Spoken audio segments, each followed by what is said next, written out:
అందరికీ నమస్కారం. నా పేరు సౌభాగ్య దగ్గుపాటి, అనంతపురం జిల్లా మహిళా మోర్చా అధ్యక్షురాలు. ఈరోజు మనం దేశంలో సగం జనాభా ఉన్న మహిళలకి చట్టసభల్లో సమాన హక్కులు కల్పించాలనే ఉద్దేశంతో గౌరవ ప్రధానమంత్రి శ్రీ నరేంద్ర మోదీ గారు చట్టసభల్లో 33% మహిళా రిజర్వేషన్ బిల్లును ప్రవేశపెట్టడం జరిగింది.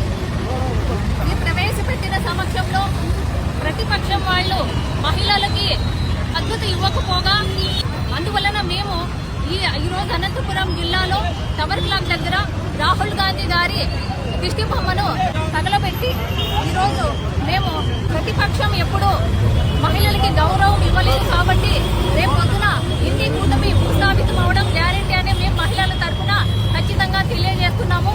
గౌరవ ప్రధానమంత్రి గారు మహిళా సాధికారత కోసమై ప్రతి ఒక్క పథకాన్ని అమలు చేసి మహిళల్ని సాధికారత దిశగా నడిపించి ఈ రోజు చట్టసభల్లో 33% మహిళా రిజర్వేషన్ బిల్లును ప్రవేశపెట్టినందుకు మేము ఆయనకి ధన్యవాదాలు తెలియజేస్తున్నాము. అలాగే ఇంటి కూటమి ఈ దానికి వ్యతిరేకం చేసిన దానికి ఈ రోజు మహిళలకి వారు ఎంత మాత్రం గౌరవం ఇస్తున్నాం అనేది మనకు